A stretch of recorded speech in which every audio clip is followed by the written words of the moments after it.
The Whispering Forest. The town of Greywick was small, quiet, and surrounded by ancient forests that people rarely entered after dark. For centuries, rumors had spread about creatures that roamed those woods, things with too many eyes, too many teeth, and voices that didn't belong to anything human. Most called them myths, bedtime tales invented to keep children from wandering too far. But the oldest families in Greywick whispered differently. The monsters were real, and they were patient. Evelyn Marlowe never believed in such stories. At 23, she was a student of folklore who returned home to Greywick to study its legends. She wanted to prove that fear had created the stories, not truth.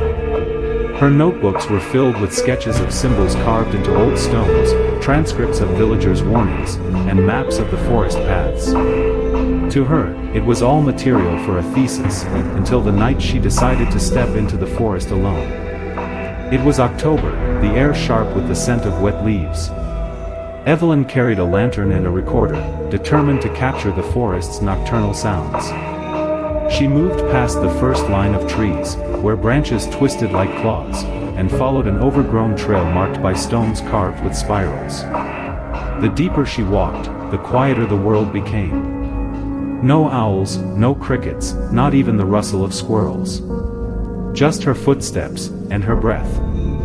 After an hour, she heard it, a whisper.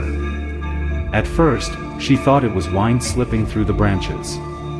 But the whisper carried words. Evelyn. Her lantern flickered. She froze.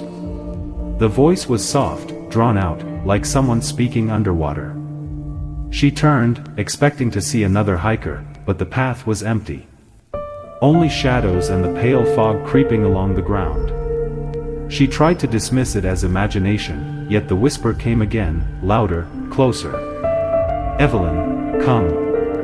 Her rational mind urged her forward, deeper into the forest.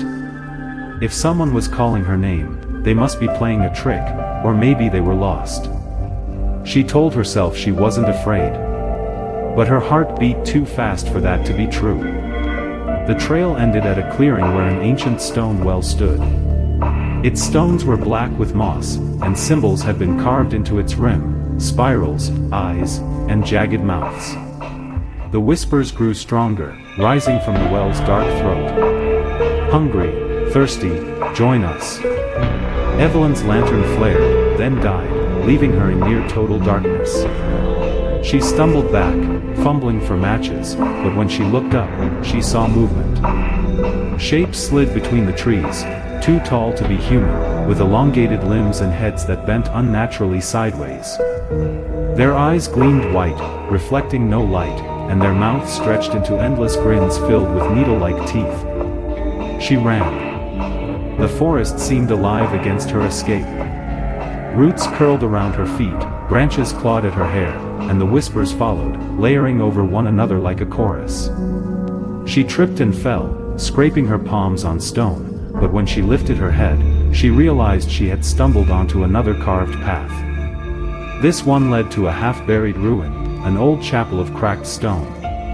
Inside, the air smelled of dust and iron. The walls were carved with warnings: don't listen. Don't answer. Don't look into their eyes. Evelyn's fear sharpened into realization: these weren't just stories. Her ancestors had fought these creatures, sealed them, or tried to. And the well, it must have been a gate. A scratching sound came from the chapel's entrance.